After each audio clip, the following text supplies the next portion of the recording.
Hello, guys, and welcome to the Stardom Cast, your weekly audio source of all things World Wonder Ring Stardom. I'm your host, Rob Goodwin. I'm joined as ever by the yin to my yang. It is Mr. Matthew of House Turner. Matthew Turner, how the devil are you, good sir? Getting closer to Christmas.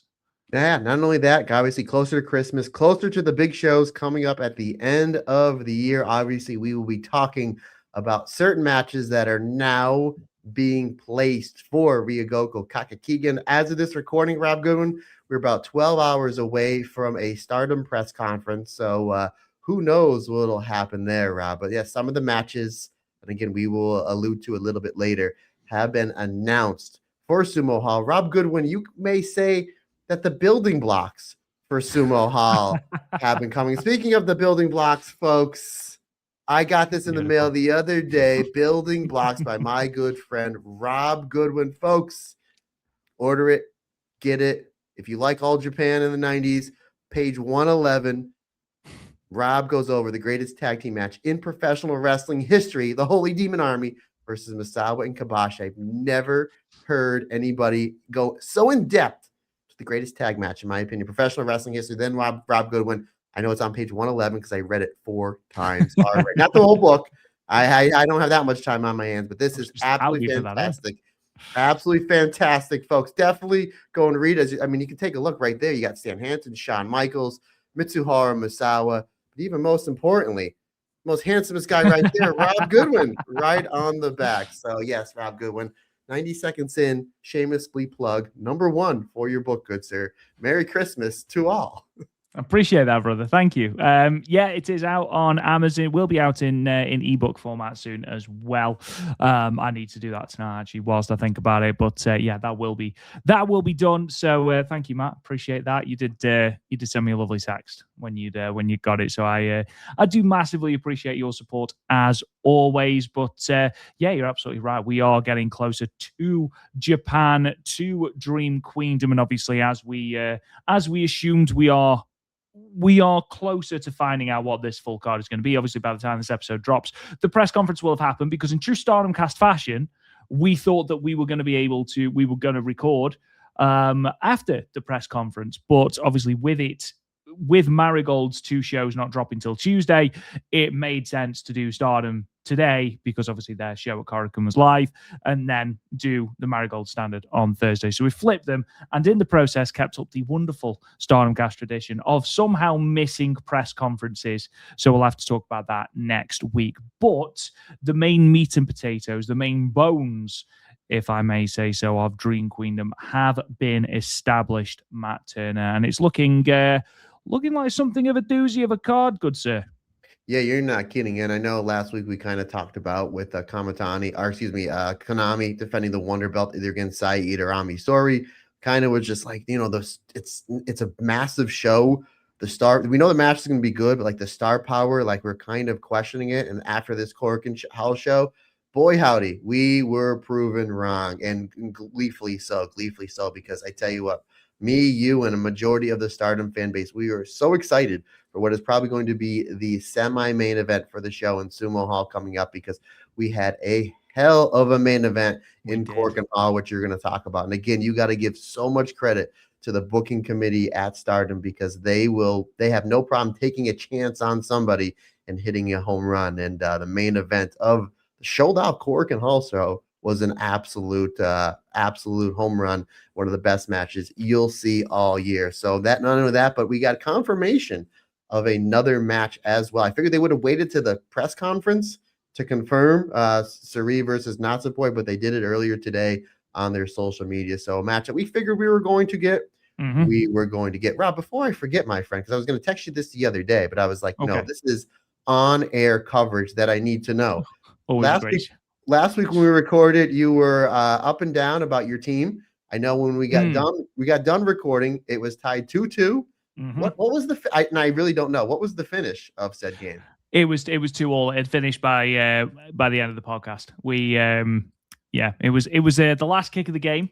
But coming up on Sunday, Matt, it is the big one. 2:00 British Standard Time, Newcastle United versus Sunderland. So Darren Chatton, I know you are listening. Brother, I have literally no expectations at all in relation to that match. And this is speaking as a Newcastle fan. Sunderland have had a tremendous start to the season. Look, a far quicker, far better team, and they are at home as well. So I'm not feeling confident about that. Plus, we play tomorrow night in the Champions League as well, so we're going to be exhausted. So, yeah, I'm not overly confident, but I'm just hoping that Darren finds it in his heart to go easy on me after the match. We shall find out, good sir. Another reason to tune in to the Stardom Cast and the Marigold Standard each and every week. Listener retention is what we're good at. But no, you're absolutely right, Matt. Obviously, 3 matches now were confirmed for Dream Queendom following this Korakuen Hall show. Outstanding main event, which of course has led to the semi-main event, which we're going to talk about very, very shortly. If one of those competitors can make it to Ryogoku, because one of them took one hell of a disgusting bump, but we'll be talking about that later. We've also got some dates announced for 2026, 2 notable ones for your diaries. But Matt Turner, before we get into any of that good stuff, talk to me, brother. What is coming up on the Patreon this week? This week, to continue our Merry Azumi Christmas and a high-speed New Year, the alternate commentary. Andy Header threw that in. He threw that high-speed. Excellent work, Andy. I love that. He's always the exclamation point onto my run-on sentence. Alternate commentary this week is I went back to the 2021 5-Star Grand Prix to watch an absolute hidden gem of a match I haven't seen in quite some time. Azumi taking on Takumi Iroha. Marvelous is Takumi Iroha. Really great match. I haven't seen that match in a few years. A really fantastic match between 2 phenomenal wrestlers. So that is the alternate commentary that is up on your feed already. Coming up this weekend, myself and Andy Header do tag team breakdown as Momo and Azumi challenge for the Goddess of Stardom Tag Team Championships against Aphrodite, Sai Kamatani, and Utami Hayashisa, an all Queen's Quest affair. Andy Header has not seen that match. I haven't seen that match in about a year or so. One of my favorite Stardom tag matches of all time. So we're going to be breaking that down for you on this week's tag team breakdown, and continue a Merry Azumi Christmas sometime probably within the next 7 to 10 days. I will be releasing my full review of Azumi's run in the 2025 5-Star Grand Prix. So again, we got the alternate commentaries on there. We had a roundtable last week. We have this week coming up this weekend, our tag team breakdown, and then probably the next week or so, my review of Azumi's 2025 run of the 5-Star Grand Prix to celebrate a Merry Azumi Christmas and a high-speed New Year. Now, Rob Goodwin, did you by chance get to listen to myself and Andy Header, our personal top 10 favorite Azumi matches? I haven't had chance. It's in my podcast queue, and I've got some marking time at work tomorrow, so I will be listening then, my man. I did take your advice. I was going to ask, did you accept the challenge of only including one Azumi and Starlight Kid match? Obviously, don't spoil it here, but yes, or maybe no. You will have to listen to find out, good sir. But I definitely took a nice little friendly jab at you as I was, and I popped Header quite a bit because I did say it. This is what he told me live on air, and I'm like, there's no way I'm going to do that. And then I was like, oh yeah, I'm going to do that.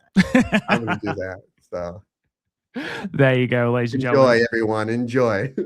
Patreon.com/the Stardom Cast.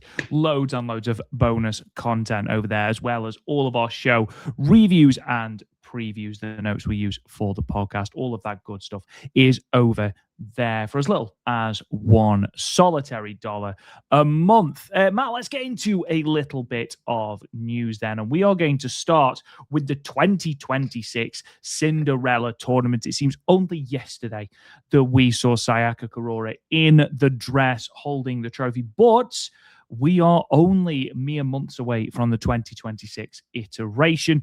Stardom did announce the dates during the aforementioned Korakuen Hall show we're going to be talking about today. A slightly more condensed tournament than we've had, only slightly. We are progressively getting closer and closer back to that one-day tournament. Whether we ever get there or not, I don't know.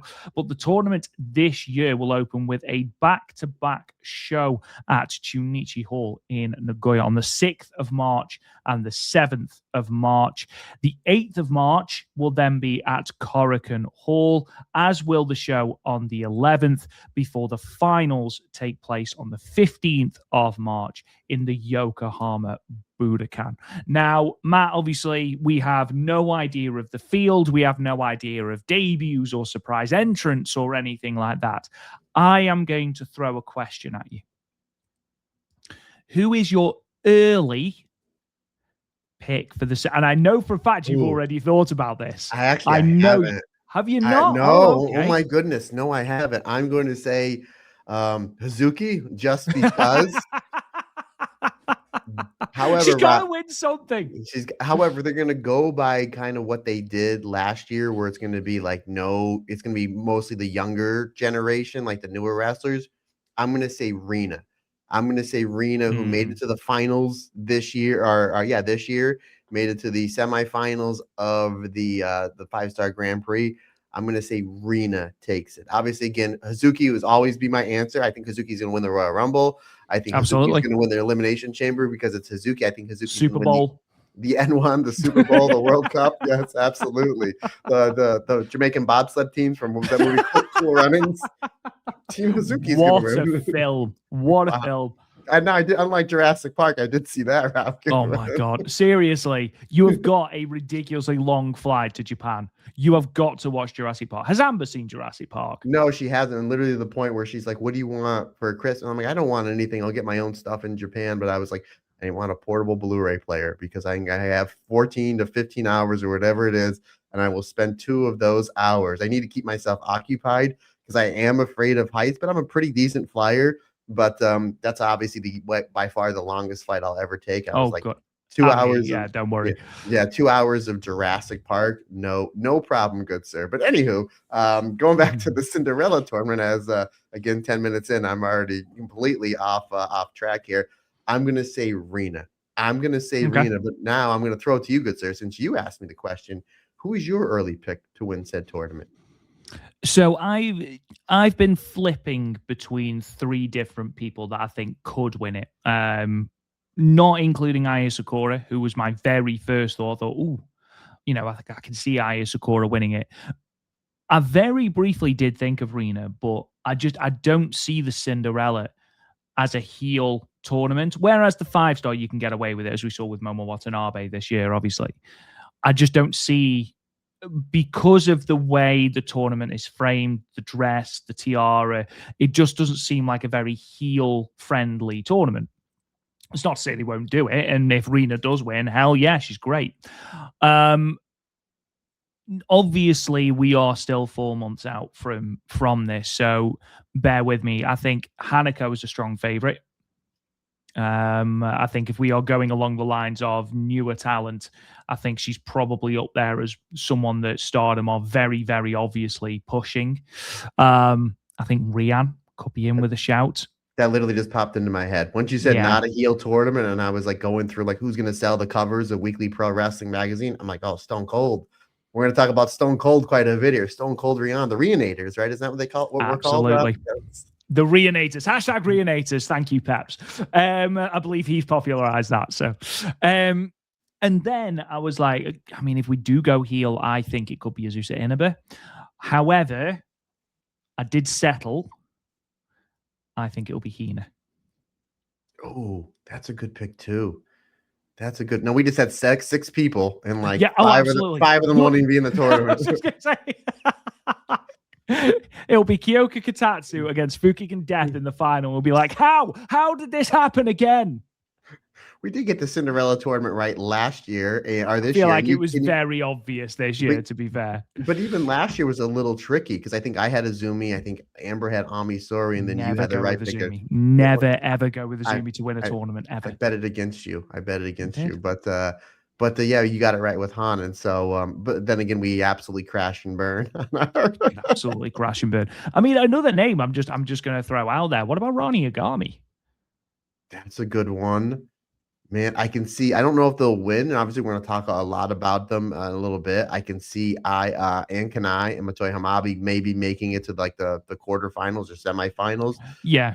Yeah, I mean, it all depends on which way they go. If they can really go back to like, okay, we're going to do the tournament. Maybe we'll have an Azumi, a Hazuki in there, maybe a Shuri. I mean, maybe have somebody maybe from AEW coming because you got to fit. You have to sell tickets on 5 shows.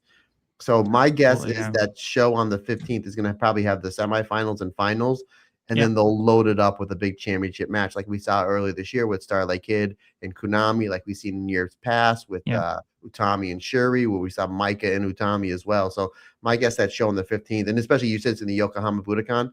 It is. Yeah, so they're gonna. My guess will probably be a red belt and or a white belt on said show. So I'm gonna think this is gonna be at least a 16 field tournament because again, it's 5 shows.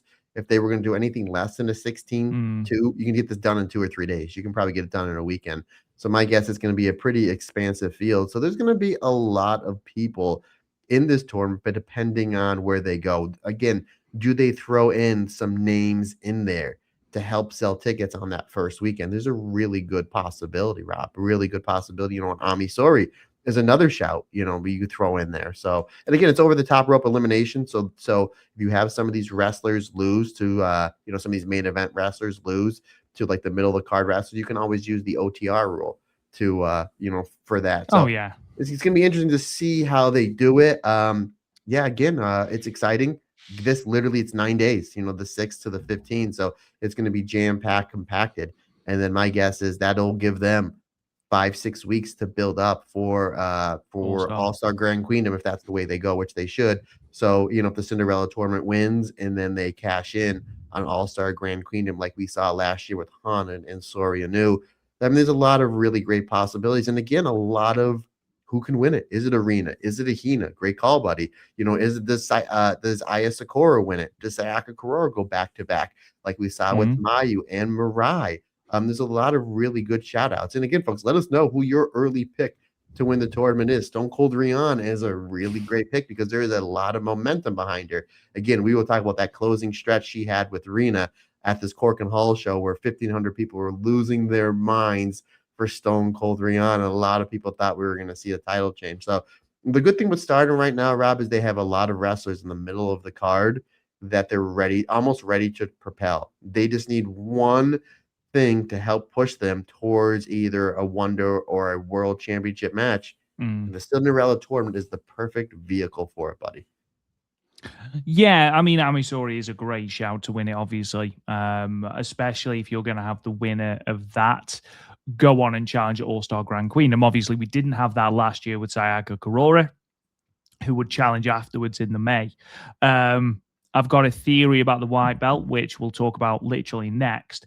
But if I was to very briefly sort of plan out my semifinals, I think you could carry on with that great feud between Hanako and Aya, have that as one of your semifinals, have Hina and Rian as the other semifinal, and then have Hina and Aya score in the final and have Hina go over. I think that'd be great. And obviously, you don't have to do it at All-Star Grand Queendom. It can happen at All-Star Grand Queendom by all means, but it gives us options, I think, as well. So yeah, something to look at, and obviously something we will talk more about as we get closer. And obviously, that will give birth to one of our favorite episodes of the year, the one where Rob has a coronary trying to work out the damn bracket. But hopefully, it's just a simple bracket like last year, as opposed to 2023, where just trying to follow that, you need a maths degree. It was ridiculous. Yeah, sometimes brackets don't need to be complicated. Just do 16 people. Who does a 23-person bracket? Honestly, Stardom. Anyway, moving on, obviously coming out of Korakuen, as we mentioned, we now know the backbone of Dream Queendom in Ryogoku on the 29th of December. And our white belt match, again, I'm just going to say it anyway, but I'm sure if you're listening to this, you've watched Korakuen. But if you haven't, obviously don't watch the YouTube version because the image will spoil it. But just pause it, watch it and then come back. Or what do I watch always it say? watch Yeah. it while you're listening. Exactly. Why not? The companion piece, buddy. That's what the Stardom cast is. We're the Absolutely. companion piece. Go ahead. Continue, good sir. But obviously, Saya Iida came out on top of Ami Sourei, and it will be her challenging Konami for the wide belt at Dream Queendom. Now, Matt, obviously, when we sort of talked about this happening a couple of weeks ago, we were not excited about it per se. We just thought there were other directions they could have gone. Obviously, after that match at Korakuen, which we're going to talk about, absolutely incredible match. It was their 5-star Grand Prix match, doubled and then adding a bit. I thought I genuinely thoroughly enjoyed the match. One of my favorite matches in Stardom of the last probably 3-4 months. But having Saya Iida now have that opportunity at the white belt, being one of the most tenured wrestlers in Stardom history, by the way, in terms of matches wrestled, seeing her have that first opportunity, I'm incredibly excited for this match now. All it took was this one match, and I'm like, hell yeah, hell yeah. And you know what? I know we said that whoever wins Konami is coming out of it V1. I'm not so sure, bro. I'm not so sure, and I have a booking plan that makes no bloody sense, but I'm going to talk to you about it in a minute. What are your thoughts? Yeah, again, I thought it was going to be Ami Sourei because it really seemed like I did. Towards the tail end of the 5-star Grand Prix where she's getting big wins and having great matches, and it just really seemed like they were putting more stock into Ami Sourei. And I think I made mention when we went to that the playoff, which she lost to Momo Watanabe in a phenomenal match on one of the best Really good wrestling shows you'll see all year from any wrestling company. And I even said she's one big match or big program away from being a constant main eventer. And I'm like, here it is right here. Like, here it is right here. She can have a great match with Saya Iida. They decided to put it as the main event in Korakuen Hall, which you can be forgiven if they were going to put the artist match as the main event because it's for a championship. But it's like, no, we got Micah coming back. We have X coming back, which we actually got that one right, Rob. So we did for once. Yeah, that one wasn't as tricky. But and again, we'll get into that. Like, we're going to put Sai and Ami on as the main event, and the place was going ballistic for both of them. And then Ami, even losing, came out of that match as a bigger star. Where it's just like we're ready to push Ami Sourei, but not yet. Let's try the Saya Iida thing. And clearly it worked because the crowd were molten hot for Saya Iida they were molten hot for that whole entire match, but especially you can tell the crowd swung into Saya Iida's favor that last minute or two of that fantastic match. So it's going to be really interesting. I don't know which way this goes. I really, really don't. This isn't my official prediction. Obviously, we'll do our preview show before we get on our respective planes to head over to Japan. But if you're asking me right now, I'm going to say Konami retains. But again, I don't know. Regardless, this is my style of match. The kicks, the forearms, the chops, the lariats, the brain busters we're going to see. This Saya Iida versus Konami match on a show that's got Fuwa-Chan, a show that's got a rematch for the Goddess of Stardom Tag Team Championships, and obviously a show that's got Saya Kamitani versus Soriano. This match could steal the show. It really, really can. We've seen years past, Rob, where the Wonder of Stardom Championship match has really given a run for show of the our match of the show over the world. We saw it on the first one with Saya versus Tam is just as good, if not better, than Sherry versus Utami. We saw it last year. For as much as I love Saya and Tam, I like SaoriPoi and Starlight Kid just a little bit better. And this one may do it as well. Regardless, buddy, I'm super excited. If you would have told me 3 or 4 months ago that first of all, Starlight Kid would not be in the Wonder match and Sumo Hall, I'm like, wait, what are we doing? But the fact that the way they built Konami up and the way that Saya Iida has been built up over the last few months, and then you stick the Rocket Tour in that phenomenal match that they get main event. I think it went something like 20 minutes. So they gave them time to be like, look, usually Saya Iida, she's not in these long singles matches. We've seen it as part of Wingori in tag team form. But let's see what she can do in like a 20-some minute match in a main event of one of our premium buildings in Korakuen Hall, and she hit an absolute home run. My opinion, obviously we'll get into it more detail. My opinion, her best outing ever, which is saying something. So her and Konami, I think, are going to absolutely tear it up. Absolutely tear it up. And the fact that Stardom's like, yeah, obviously Starlight Kid's injured, Hanen's injured. We didn't know which way this was going to go. This is what we have.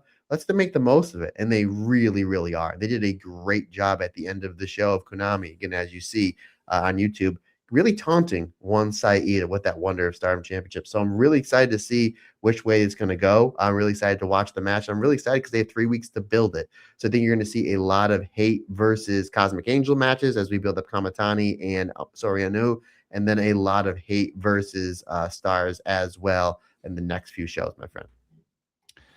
Yeah, it wouldn't surprise me if they are building sort of a storyline of Saya Iida not being good enough for the Wonder of Stardom championship picture, and especially Konami delivering that narrative. I think that's a really good story to do. Konami has only wrestled Saya Iida twice, but has beaten her both times. This will be the first singles match between the two, by the way, since July 2020. So a long, long time since we've seen these two wrestle in a ring. It's going to be great. I'm really excited for that. Saya Iida, by the way, Matt, I said she's one of Stardom's most tenured wrestlers. She has wrestled the 10th most matches of all time for Stardom. 605 matches she has wrestled for Stardom. And when you consider that she was out for nigh on a year with a serious knee injury, she would be considerably higher than that. And Matt, obviously, I'll give you a couple of names. Mayu Otani, for example, who is still out in front with 976. Momo Watanabe and Azumi are the only other two wrestlers in Stardom to pass 800 matches for the promotion. And then you've got Starlight Kid. Can you name me the other 5 wrestlers who have wrestled over 600 matches for Stardom? I would be very surprised if you got one of them. Tam Nakano. Tam Nakano is one of them. 4 left. Okay, let's go with, because you know what, the early days of Stardom, I don't think they were running all that. Was Io be one? Io Kairi? Io has only wrestled 387. Kairi's only wrestled 303. What about Kamatani? Kamatani is the next one down. She's 11th with 573. Oh, so close. What about, I'm trying to think of anybody in 2018, 2019. Saki Kashima, but is she taking time off? Saki Kashima is one of them. 709 matches for Saki. What about got Sherry? 3 more. Sherry? Nope. Sherry 543. Utami? Utami 469. Jungle Kiona? Jungle Kiona 338. One last guess. Julia. One last guest. Julia 387, same as Io Shirai. How about that? Who am I missing? Your top 10 in descending order. So number 10 is Saya Iida, 605 matches. Tam Nakano in 9th, 645. Number 8, I'd have been absolutely amazed if you'd have got this. Ruaka. 665 matches for the Violent Freezer. Oh, that makes sense. So it might be Rina, Hina, or Hana might be on that list as well. None of the others are in. None of the others are in. Tora is then at number 6. She has wrestled 705. Saki Kashima, as you mentioned, 709. Starlight Kid, obviously 785, which we mentioned. And then the last one, my friend, Hazuki. Oh, 747 matches for the Wild Heart. So there you go. Don't say you never learn anything on the Stardom cast. So there you go. We are fully Camp Saya Iida on the Stardom cast. I am fully invested. I am ready for Saya Iida to win the white belt, and I will tell you why. Because if we can't have Hanan winning the white belt here, which is what I would have thought was probably going to be the plan, I wonder if we are potentially going to run Wingori versus Wingori at All-Star Grand Queendom. I was just thinking that. Once you said I have a booking plan, I was like, I bet you it's going to involve Hanan versus Saya Iida, because I don't think they've ever wrestled each other, especially in the last few years since the two of them have been really fantastic. Because they'd never been in the 5-star Grand Prix against each other. So, like, we've seen Soorianu wrestle Natsupoi. We've seen Utami wrestle Saya Kamatani. You know, I'm just going through the great tag teams in Stardom history. Obviously, Mayu and Io wrestled each other a whole bunch, but I don't think we've ever seen Hanan and Saya Iida wrestle each other. Again, especially like since last 2 or 3 years where these two, Hanan and Saya Iida, both have really upped their game. That's a major matchup, Rob, and it's fresh, and it's really something great that you can do. So, yeah, that's going to be really interesting to see in 2026 if we get a Saya Iida versus Hanan Wonder of Stardom Championship match. But obviously, Iida would have to win the Wonder Belt coming up in Ryogoku Kakakigan on Monday, the 29th of December, good sir. Hanan and Saya Iida have wrestled twice, singles action, once in 2020 in October, which Saya Iida won. And then again in the 2022 5-star Grand Prix, Hanan defeated Saya Iida at the Bell Cell Takadonobaba, with obviously their singles record being 1-1. So that is something definitely to look out for. Moving on then, as Matt has already alluded to, another match that has now officially been confirmed, though there isn't a match graphic, and I do want to point that out to everyone. Tomorrow. That's tomorrow. What they're waiting for. Yeah. Oh, absolutely. Yeah, absolutely. That we are getting is Natsupoi against Sourei in a singles match. Matt, we knew that they were building towards this from before Soreiism, with Natsupoi's claim that she'd lost her fire for pro wrestling, and it was Sourei that was going to bring it out of there. Obviously, Natsupoi had asked for a singles match with Sourei. Sourei refused. And then obviously Natsupoi got the win over Sourei with the Fairy Strain at Korakuen, made the plea again, and Sourei accepted, and it has been made official on Twitter that they will be wrestling each other. Now, Matt, that is an incredible matchup to see live. Again, you have often said that you hit your best friends harder. These two are extremely close outside the ring. I genuinely fear for Poi. I tell you what, and again, we'll talk about when we get to this Korakuen show, which is the one show we are going to review, folks. They did a great job. I mean, we kind of knew when this match was announced. I'm like, okay, this is the last step before the official announcement, and we knew it would be good. This was next level, and everybody was great in the match. Obviously, the big hook was Natsupoi versus Sourei, and that ending sequence was all sorts of crazy. And again, not only did Sourei wake up, supposedly bring the fire out of Natsupoi, which again, if you remember a month ago, I said, Natsupoi saying she doesn't have any fire for wrestling anymore, but she's wrestling on all these random shows and Stardom shows. So it's like, okay, clearly we know that it's for the gimmick. I get it. It's it's for the gimmick. But not only did she bring the fire back in Natsupoi, quote unquote, she woke up the murder pixie, because boy, howdy, those 3 crown splitter kicks that she did really caught Sourei, and Sourei really dropped Natsupoi on her head with that Uranagi. Really great match. And if the little preview we got in Korakuen Hall is anything that we're going to see in about 3 weeks' time, we're in for a treat. I mentioned how Konami and Saya Iida might steal the entire show. This match with Sourei and Natsupoi not only might steal the entire show, it might be the best match we see all week over in there in Japan, buddy, because I mean, Natsupoi is on another level. Sourei is inarguably one of the greatest wrestlers on the planet, regardless of gender. You're going to put it in front of almost 5,000 people in Sumo Hall. Give that match some time. Special singles match. Hell yeah, my man. Hell yeah. Super excited for that one in Ryogoku. Yeah, absolutely. Very, very excited for that. And that's a great 1-2-3 punch at the top of your card. Saya Kamatani versus Saoriano, Konami versus Saya Iida, and then you've got Natsupoi versus Sourei as well as obviously the Fuwa-Chan match, which we'll talk about next, as well as the Goddess of Stardom tag titles, which obviously we know as a result of the Goddess of Stardom Tag League BMI 2000 versus Saya Kurora. Very, very, very good card shaping up. And it's going to be interesting, again, if Starlight Kid is fit. She was at these signings over the weekend. Hopefully, if she's fit, it is going to be interesting to see what the likes of her, Azumi, Meisera, who of course won't be having a high-speed title defense, we don't think, because that's coming up a little bit earlier. What the likes of, Syuri, for example, Micah, who have not got matches on this big show. I'm very intrigued to see what this press conference confirms for us at 7:00 tomorrow, which again should be very, very exciting. It'll be interesting as well to see if they confirm all the matches or if they leave some of them for this Korakuen Hall show on the 24th. We will see. We will see.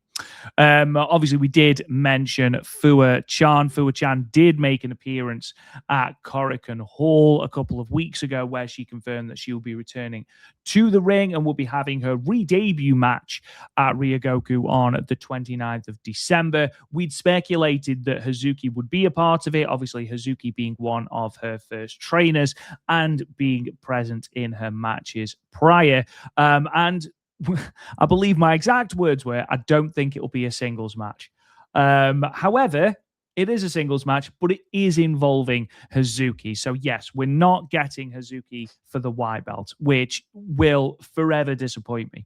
However, we are getting Hazuki in a high profile singles match, and it is high profile because Fuwa-Chan is a huge deal in Japan. So, very excited to see this. Very excited to see what Fuwa-Chan can do in this re-debut. And obviously, we know that Hazuki can carry a broom to a 4-star match. So, very, very exciting, Matt. Yeah, obviously we're massive fans of Hazuki on this show, and pretty much everybody around the world. Obviously, we've been fantasy booking this card coming up at the end of the month for quite some time. We're like Hazuki Wonder match, Hazuki versus Starlight Kid, do it hair versus mask and title or whatever. Like we had so many. Even then when Konami won the Wonder match, I'm like, just put Hazuki, have Hazuki. So we were all about Hazuki winning a championship on this show in Ryogoku. Obviously, we're not getting that. But from an outsider's perspective, this might be the most watched match in Japanese wrestling all year because of Fuwa-Chan is such a major, major star. My guess is part of her deal with Stardom is she gets to record kind of her own footage for her own social media and YouTube. So there's going to be a lot of eyes, a lot of outside eyes on this match. And a lot of people are going to know what we already know and what a next level performer Hazuki is. And one of the main reasons why we said it would probably be FWC and Fuwa-Chan versus like Starbomb and May Sarah or O2 Line and Starlight Kid is that match is going to garner a lot of outside eyes. You're going to have a lot more people watching Stardom after this Fuwa-Chan match. And what a better commercial for Stardom than to have Hazuki, Kagama, Azumi, Starlight Kid, May Sarah, Miyu Amasaki, whoever. We kind of figured that would be the way to go. That's not happening here. So what you're getting is instead of like the spotlight being shared with Kagama and Azumi or Starlight Kid and what we kind of fantasy booked over the last few weeks, this is Hazuki gets the whole pizza. Like she doesn't have to share any slices with anybody. Hazuki gets the whole thing. It's all on Hazuki, and it's a singles match. And Fuwa-Chan's never had a singles match before. I know she had that debut match where she was in with the Kamatani and Utami, and then obviously she had that match at All-Star Grand Queendom 2 years ago when it was her and Hazuki versus Miyu Amasaki and Utami Hayashishita. This is a straight up one-on-one singles match. My guess, obviously, they knew they were going here.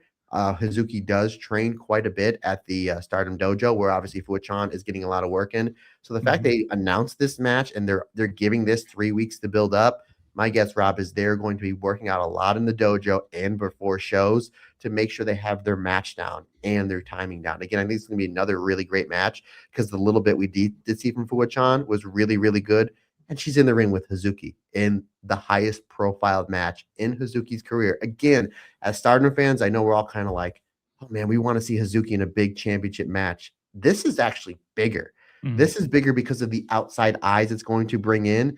And again, Rob, maybe this is just my Hazuki love coming in, is that after all the new fans Stardom has because of Hazuki, Stardom will have no other recourse than to finally put the Wonder of Stardom Championship on Hazuki in 2026. So boom, there you go. There you go. But this is great for Hazuki. This is great for Hazuki because she's wrestling a big mega multimedia star in Fuwa-Chan in the biggest show at the end of the year. So good on Hazuki getting a big high profile match. We've seen it before where sometimes Hazuki kind of gets lost in the shuffle a little bit. Sometimes that happens with your Zumis, your Starlight Kids, your Saya Kamatanis, Micah coming back. So it's just like you could have seen it somewhere where it's just like they're just going to put her and Kagama in a random 8-person match in Ryogoku.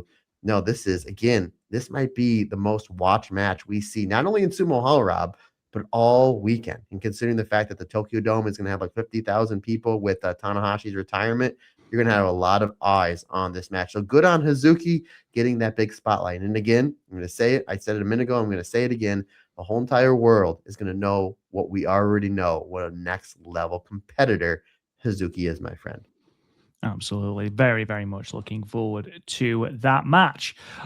Something that we are getting, but we are not getting at Ryogoku is that high-speed championship match between May Sarah and Yuna Mizumori. That has been confirmed to be taking place on the Christmas Eve Korakuen Hall show, 24th of December. Yuna Mizumori's third attempt Mei Seira's high-speed belt during this run, which is quite the statistic. Obviously, lost the first match in a blinding match back in February, then went to a time limit draw. Again, both matches, of course, happening in Korakuen Hall.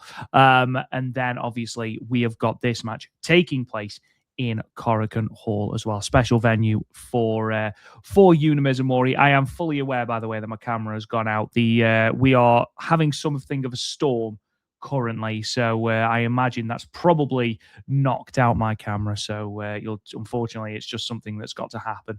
But we will see. It might come back on. It might not. We will see. Anyway, Matt, your thoughts on this? Yeah, again, I always say when you book your Korakuen shows, and I say this on the Marigold Standard, I say this on Talk Joshi, obviously Korakuen Hall is a legendary venue in Japan that a lot of companies run, sometimes once a month, sometimes twice a month, sometimes 3 times a month. You could do an ease. There he is. He's back, folks, in all of his grandeur. It's easy to book from. You can just, if you book an angle to go to the next show, it's smart because as soon as you leave, the box office is right there, and you go buy your ticket for the next show. So we knew we were going to get this match. I mean, they did a really good job making us wait and wait and wait, and they finally pulled the trigger. The fact they made this announcement in the last Korakuen Hall show to build up for the Christmas Eve Korakuen Hall show. So I'm really excited for that. And you know what I was thinking, Rob? That obviously this is going to be either the main event or it could be the semi-main event, because we know that when we have these big shows, whether it be All-Star Grand Queendom or Dream Queendom, the last Korakuen Hall show, it sets up like basically your last show that sets up before the big show. We have seen where they will do a big special tag match where it will be like the main event or semi-main event of the competitors. For example, before All-Star Grand Queendom this past year, we had Saya Kamatani team with Azumi to take on Tam Nakano and Starlight Kid. So you did have, you've had that before. You had Meltier last year because they were in championship matches taking on Starlight Kid and Saya Kamatani at the Korakuen Hall show from last year leading into Dream Queendom. So we've seen that final show from Korakuen Hall leading into the giant show. You've had a special tag match. What if, Rob Goodwin, the special tag match to go along with this Mei Seira versus Yuna match is Saya Kamatani teaming with Saori to take on SaoriPoi. What a great match that would be. And then you put this match on last. So again, I think this Korakuen Hall show on Christmas Eve will be very, very special for a lot of reasons. But I think that me, you, and a lot of people agree, as much as we love Mei Seira, it is Yuna Mizumori's time, because then we can finally say who's the high-speed champion that lives underneath the sea in Korakuen Hall. Yuna Mizumori. That was a long way to go there. A lot of syllables there, my friend. I'll workshop that, but I'm really excited for this match. I'm really excited for Yuna to get the 3rd time, and I think the 3rd time will be a charm. And coming up on Christmas Eve, she will walk out as the new high-speed champion. By the time of Korakuen Hall, by the way, Mei Seira will be the 2nd longest reigning high-speed champion ever at over 500 days. As we record, she's 499 days, just 2 days short of Mayu Iwatani in 2nd place, whose reign is currently, or the reign was 501 days. Top reign, Nats Kateo at 679 days. So won't quite get to that, but still quite the reign for Mei Seira, nevertheless. Matt, obviously, we'll talk a little bit about the Korakuen Hall show when we get to the review, and we'll talk about obviously Micah's re-debut and obviously the return from injury from another person who we've been sorely missing. But something that is very, very exciting is that we have announced for the final time SaoriPoi versus Team 200kg taking place Shinkiba First Ring, 18th of December. Matt Turner, tag team goodness, inject it into my veins. Obviously, unfortunately, Natsupoi is going to get punted around this ring like a football, but she does it better than anyone else in Stardom. So again, she's only really got herself to blame. Yeah, this is going to be fantastic. And again, if you're watching this on YouTube, is it just me, Rob, or a quick glance? Does it look like that Natsupoi has a hat on? It looks like she is about to tip her hat to someone. Yeah, yes, it does. Yeah, it does. Okay. This is going to be great. I know this was announced again at the Korakuen show. So I was like, wow, how about that? Team 200 kg has been on an absolute tear. Obviously, myself and Andy, we cover all of their matches over at Sendai Girls, which cheap plug for Talk Joshi. We'll be talking about that fantastic main event on the show last weekend with Team 200 kg defending against Red Energy, and just a phenomenal tag team main event. And here's another one. You know, we saw Team 200 kg have a great match with FWC about a month or so ago, and now they're wrestling one of the hottest tag teams in all of wrestling in Saoriano and Natsupoi. Again, SaoriPoi coming off a phenomenal run in the Goddess of Stardom Tag League. Spoilers, my team of, once again, 2 years in a row, my team of the tournament. This is going to be terrific. We've seen Chiro Hashimoto and Natsupoi. They have really great chemistry. And by chemistry, Natsupoi kicking Chiro Hashimoto as hard as humanly possible, and Chiro Hashimoto trying to suplex Natsupoi into the third row. So really looking forward to this one. Again, you, very much like Meiko Satomura and Nanae Takahashi, you watch her matches and you're just like, I don't know what injury she's dealing with or what else she's dealing with, but like, why is she retiring? Because she's so good. So good, retiring at the top of her game. Again, very much like one Nanae Takahashi, just a few months ago. So really looking forward to this one. She's going out with an absolute bang, especially this month of December. It's just big match after big match after big match before her retirement match on the 28th against her tag partner in Chihiro Hashimoto. This is going to be terrific. Yeah, it's going to be absolutely terrific. Again, the December month for Natsupoi and Soriano just keeps getting bigger and better for the two of them. What I didn't realize is actually at the moment is sort of labeled as Natsu and Saori presents SaoriPoi versus Team 200 kg. So it's actually them presenting this as a match in Shinkiba First Ring. Whether this will be the only match on the card or not, I don't know. Nothing else has been confirmed as of yet. But again, do you really need another match with this on the card? The first and last battle, it's called. So there you go. A first time ever matchup. And you really is having a retirement run to remember, isn't she? And she will be sorely missed. And then finally, Matt Turner, the last thing I want to talk about is that we have some new bloodness to talk about. So set up for New Blood 27, which is due on Christmas Day. We won't be doing a live review of that, just FYI. But put forward for that, Hanako's next Future of Stardom title defense, and it will be against her EXV partner in Rian. That has been confirmed for New Blood 27. What else has been confirmed is New Blood 28 and New Blood 29 in a double header, back-to-back shows, the 3rd of February and the 4th of February, both in Tokyo Square in Itabashi. So, some really exciting things on the horizon for the New Blood brand, Matt. Yeah, again, they're doing a great job pumping these out. They're doing a great job building to certain things. We saw the build up for Aya and Sayaka, them challenging and then eventually defeating Waka and Hanako to win the New Blood Championships. And now another big Hanako match going up against Rian. Again, Hanako had a great run in the 5-star Grand Prix. Rian is really building her case up again as she has her fan base, as we mentioned, the Rianators.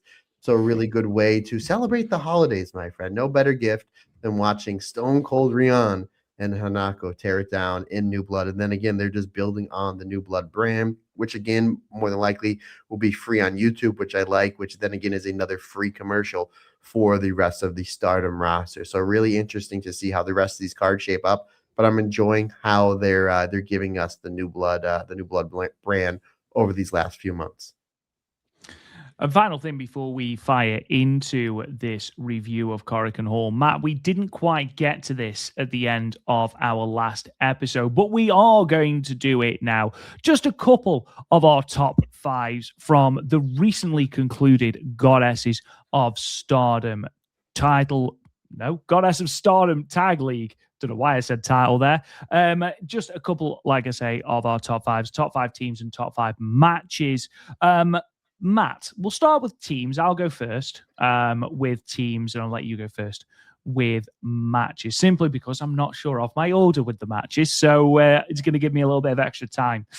In terms of teams, I actually found this pretty difficult because my honorable mention is Anacon, who I really wanted to fit into the top 5 somewhere, but I also didn't have Sourei and Miku Kanai in the top 5 either, and they were fantastic during the tournament. So it really was sort of a squeeze when it comes to my top 5. But in 5, I've got Dos Locas de Mexico, who I thought, considering they were wrestling an entirely different gimmick, wrestling in masks for the first time, or first time consistently anyway, I thought they did a tremendous job, opened the tournament with a tremendous match against SaoriPoi, then had another great match against Aquastella.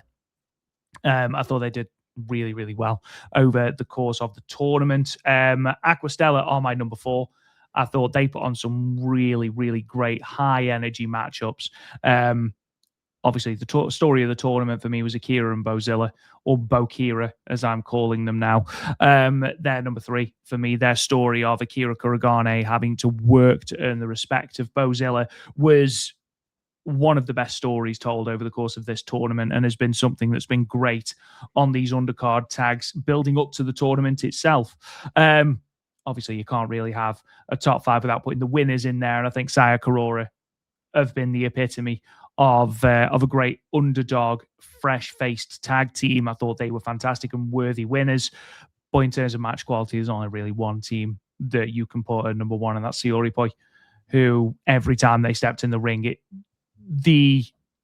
it felt like everything ratcheted up a notch. Whoever they were in the ring with had their best match against SaoriPoi. And there's a reason for that, because they are a tremendous tag team. And hopefully, Matt, eventually we will see a revisit of them having the tag titles and putting on tremendous matches with whoever they're faced with. Yeah, remember in 2023, they never lost the belts. They had to forfeit because of Natsupoi's injury at the end of the 2023 5-star Grand Prix. So, yeah, we'll see how that shakes out, my friend. But as far as my top 5, number 5, I have Bozilla and Akira. Not only great matches, but the most compelling story in the entire tournament for me. Number 4, I have DML, which if you put that actually upside down, it spells FWC. Didn't know if you know that. So they are my number 4. My number 3, I agree, you have to have the overall winners in there. Again, not only did they win the tournament, but they had great matches with Aya Sakura and Sayaka Kurora. They're my number 3. My number 2, winning the silver medal, was a team that I thought was really good throughout the entire tournament. But the last few shows, they really, really staked their claim as one of the best teams in this tournament. And that was Miku Kanai and Sourei. Yeah. I thought they were absolutely on another level. And then number 1, yes, of course, Soriano and Natsupoi, the second year in a row winning our MVPs as far as match quality goes. And again, very much like last year, the tournament was really good, but Soriano and Natsupoi were head and shoulders above everybody else in the tournament, which isn't a knock at anybody else in Stardom, because every team was great. Every wrestler really shined through. It just goes to show you just what a special talent Soriano and Natsupoi are. Literally to the point, I know I texted you this a few weeks ago, buddy. This is a conversation we're going to have in the next handful of months, is we're going to have to ask the question, as far as match quality goes, is Soriano and Natsupoi the greatest team in Stardom history? I mean, that is a real, if you take a look at it, obviously, we go to FWC, obviously Thunder Rock quite a bit. Obviously Thunder Rock they haven't had any matches since 2018. But if you look at just the catalog of matches SaoriPoi has had over the last 3 years, really the only other team that rivals the amount is FWC for me. So again, it's a real conversation, and a fun conversation, because there's no right answer, there's no wrong answer. But for me, SaoriPoi might be, as far as match quality goes, the best tag team in Stardom history. And they're not done yet, Robin. Again, maybe fantasy booking, maybe we see SaoriPoi versus Sai Kamatani in Sourei and Korakuen Hall on the 24th, my friend. Again, we shall see. But yes, congratulations to SaoriPoi. Take it for what it's worth. 2 years in a row, the Stardom Cast MVPs of the Goddess of Stardom Tag League. So in terms of matches of the tournament then, Matt, I will let you start, because I am nothing if not a gentleman. Please, good sir, what were your top 5 matches of this year's Goddesses of Stardom Tag League? Coming in at number 5, it is the playoff match, because they wrestled twice, of Bozilla and Akira versus Sourei and Miku Kanai. So that is my number 5. My number 4 is SaoriPoi versus Bozilla and Akira. So Bozilla and Akira coming in at 5 and 4. Again, my number 4 is SaoriPoi versus Bozilla and Akira. Coming in at number 3, winning the bronze medal, SaoriPoi versus the tag champs, BMI 2000 of Natsuko Tora and Ruaka. I mentioned it when I reviewed that match. That is, in my opinion, the best BMI 2000 tag team match they've ever had, which is saying something because they've had some bangers over the last few years. Coming in at number 2, SaoriPoi versus DML. And then coming in number 1, SaoriPoi versus Sourei and Miku Kanai, that main event match they had in KBS Hall. So I'm sure that you've seen a pattern, Rob. 4 out of my top 5 matches all involve Soriano and Natsupoi. Who'd have thunk it? Who'd have thunk it? In terms of storylines in a match, obviously the final itself had your babyface and heel split, the crowd very much behind the baby faces of Sayaka Kurora and Aya Sakura. So I've got number 5 as the final. Thoroughly enjoyed the match itself, thoroughly enjoyed the atmosphere, thoroughly enjoyed the story. Was it the best match in ring? No, I think BMI 2000 versus SaoriPoi, for example, was a better in ring match. However, I enjoyed this because it swept me up on a journey. In terms of number 4, I have got the time limit draw between Aqua Stella and DLM. Number 3, I have got Bokira versus Sourei and Miku Kanai from the playoffs. Again, they did wrestle twice, but that playoff match was something else. More Bozilla versus Sourei, please. Number 2, SaoriPoi versus DLM from that opening night. And then number 1, Matt, I think we again have the absolute same. I've got SaoriPoi versus Miku Kanai and Sourei. Again, absolutely phenomenal match. And again, SaoriPoi proving to be the best tag team in this division and on this roster. And I don't say that lightly when you consider that you've got FWC and Wingori on this roster. But at the moment, they take some touching. Yeah, they sure do. Special talent. The fact that we get to watch it and then review it, man. I mean, just who's got it better than us, buddy? Who's got it better than us? Maybe Darren Chatton after this weekend, but we'll find out. Let's not go too far. Let's not go too far. We'd have to keep mentioning Matt, okay? Because again, we're just chipping away at my confidence, and I've got a horrible feeling it's going to be like 4-0. In terms of breakout stars, we won't do a top 5 for breakout stars, but if you were to pick out one breakout star, I imagine it is between one of 2 people. I imagine it is between Akira Kuragane and Miku Kanai. I actually have a breakout tag team and a breakout star, but my breakout tag team is Hina and Rani Yugami. And I made mention they were really good, yeah. Halfway through the tournament, I was like, wow, they were really, really gelling. But as far as 2 main events in a row as well, closed both nights of the opening tournament. And really delivered. I made mention, if they don't have anything big planned for Hina, if she doesn't win or maybe she does win the Cinderella tournament and she uses her shot for a tag title shot. I thought Hina and Rana, I want to see more of them as a team. But as far as one single breakout star, yeah, buddy, you're absolutely right. Miku Kanai, completely blown away. She's in another atmosphere. And again, we'll talk about her fantastic 6-person tag match that she had in Korakuen Hall. All my stock is on the Miku Kanai train. That is for sure. Literally to the point, very much like Suzuki at the end of 2022. And pretty much what we've been saying almost every show for the last 2 years or so, when we said sign Suzu at the end of 2022. We've been saying sign the Inaba sisters, which they may be signed. I say in 2026, Stardom needs to sign Miku Kanai because she is phenomenal. Let's talk about Korakuen Hall then, the one show we are going to be reviewing today from the 8th of December, another Stardom night show. It's worth pointing out the attendance, a sellout of 1,519. It is a 34.78% increase on the previous attendance at Korakuen Hall when they drew 1,127 to the opening of the Goddess of Stardom Tag League. It's also a 24.51% increase on the previous Stardom Night show, where they drew 1,220 at the end of October, making this the second highest of any Korakuen Night show, behind that 1,635 brought into the Tam and Saya match on the 3rd of March. It's also the 4th highest overall Korakuen attendance for Stardom of 2025. So a great number. And again, this continues the truly fantastic record of every Korakuen Hall show, surpassing 1,000 people, 20th Korakuen Hall show in a row to surpass 1,000 people, the 24th of the last 25, all surpassing that number. But why? Why was it that big? Well, for a start, you had obviously the Wonder of Stardom #1 contendership match between Saya Iida and Ami Sourei. Going into this, Saya Iida had never beaten Ami Sourei in singles action. Ami Sourei having a 3-0 record. Maika returning to action on this show for the first time since the 6th of May, missing almost 7 months due to that elbow injury she had been suffering from for 3 years. Motoi Hamabe returned to action at this show for the first time since January, missing over 10 months of action due to sustaining a knee injury. And Kanai coming back as well for the first time since April, missing 8 months of action due to that hand injury she sustained in the dojo. Artist of Stardom Championships on the line as well. Wakasukiyama, Hanako, and Rian's first attempt ever at the Artist of Stardom Championships as well. In terms of the results, we open with a singles match. Yuki Mashiro defeating Emma Maeshira with the spinning brainbuster in 5 minutes and 55 seconds. We then had that return match, Motoi Hamabe and Ann Kanai. Motoi defeating Ann Kanai with the Boston Crab in 9 minutes and 7 seconds. Fantastic to see those two on the roster again.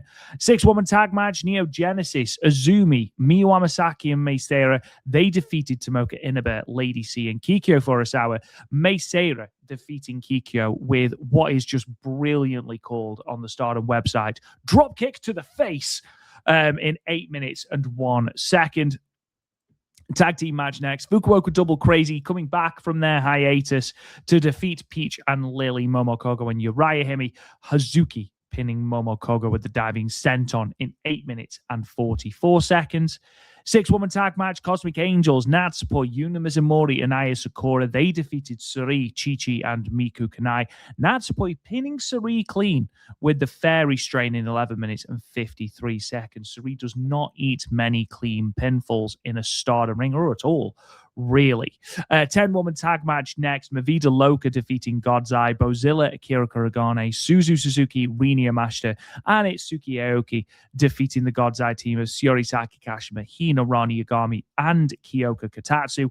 Suzu Suzuki getting the pinfall over Hina with the tequila shot in 10 minutes and 32 seconds. 8-woman tag team match saw the return of Maika and the return of Xena. Now, Xena, I've missed massively on this roster. Obviously, hugely felt in terms of EXV. I did not realize she has been missing for 14 months.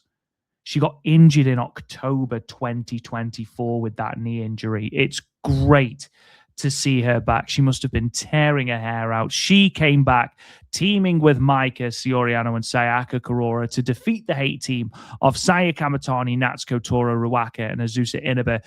Maika pinning Saya Kamatani, reigniting that feud with the modified Michinoku Driver 2 in 13 minutes and 23 seconds. Artist of Stardom Championships match, the hate team of Konami, Rina, and Fukigen Death retained their belts, their second successful title defense, defeating EXV, Hanako, Wakasukiyama, and Rian. Rina submitting Rian, with the Hydrangea in 21 minutes and 41 seconds. Gave that match a lot of time to breathe. And then in your main event, an absolutely stellar match. Wonder of Stardom #1 contendership match with the winner taking on Konami at Dream Queendom, Saya Iida, defeating Ami Sourei with the vertical drop brainbuster in 20 minutes and 23 seconds. Matt, obviously, we opened with Emma Maeshima and Yuki Mashiro. I know that obviously you are a fan of Yuki, as am I. I thought she had a great match here with Emma Maeshima, and Emma actually complemented Yuki's style really, really well here. Yeah, almost 6 minutes. I thought that was really the perfect time. This was the pre-show match, and again, kudos to Stardom. First 4 matches free on YouTube, and I will give the genius behind a certain thing that happened after the main event of the YouTube thing. But I thought this was great. Yuki is another one, very much like Miku Kanai. Sign Yuki. She's terrific. These two fit the high-speed division terrific. And considering more than likely at the end of this month, we're going to be shaking things up in the high-speed division, which we Mhm. do think that Yuna is going to win the high speed championship. This right here is a great V1, a great V2 for Yuna moving into the new year. Both of these were great. It was a great 50-50 match back and forth, but it is Yuki hitting like a twisting variation of the Brainbuster, pinning Emma. Really terrific stuff. Great way to start the show. 3.5 stars for me. This was fantastic. And again, I would love to see these two challenging for the high speed championship sometime in early 2026, because I think they would fit perfect. That they would fit in perfectly into the high speed division. Absolutely, absolutely. Because again, I don't think May Sarah needs to be a part of that division. Just like we said with Azumi, just like we said with Starlight Kid, just like we said with Natsupoi, they've graduated now from that division. They're on to bigger and better things. I think May Sarah needs to be in that conversation as well, needs to be someone who goes in for that white belt at some point. We then moved on to a match I was so excited for, to see Matoi and Kanai back in the ring and to see how excited they both were to be there. You could tell that, obviously, especially for Matoi, who's been out since January, and I think had only had 6 matches or something ridiculous before she ended up out with injury. And I remember that, obviously, during the Okinawa shows, myself and you were full of praise as to, how much she had taken on in such a short amount of time, and how really these two upped the level in terms of what we expect from rookies now, because again, they show, both of them, really good grasp of the intangibles. And that's something it takes quite a lot of wrestlers a long time to achieve. But I thought both of these were great at it. It's great to see them back in the ring. And they put on a good little match. Hopefully, the first of many we will see between the two. Yeah, 9 minutes. Sometimes your first match back from an injury, 9 minutes might be too long. I thought this was perfect. This was great. You had great fundamentals to begin. The headlocks, the arm drags, really great stuff back and forth. It was very much like the first match. It was a nice 50-50 baby first baby face match. Both of these wrestlers got a really great reaction coming out in front of the sold out Korakuen Hall show. And can I do this Quesadora arm drag, which I thought was perfect. Again, the timing was there. The ring positioning was there. They didn't go too fast. They didn't go too slow. They hit their beats right where they needed to. A really great way for these two to come back. And you would figure out, with these two wrestlers being out for quite some time, that maybe you put them in a tag match to kind of get warmed up. No, they put them in match 1, sold out Korakuen Hall show, as you're building towards the big show at the end of the year. And I thought these two absolutely delivered, but eventually Matoi getting the win with the Boston Crab and then transitioning into like an Achilles lock. 3.5 stars. Excellent stuff. Really looking forward to see what these two do at the rest of this year. We then obviously saw one of the other rookies who debuted in the absence of Matoi and Anne in Kikyo for us, our team with Lady C, and the returning Tomoka Inaba. It's great to see her and Azusa back in a Stardom ring against Neo Genesis. Now, obviously, we know that the chances are the Artist of Stardom belts are not going to be defended at Dream Queendom, especially if they are still held by Hate at that point, because Konami is going to be in the semi-main.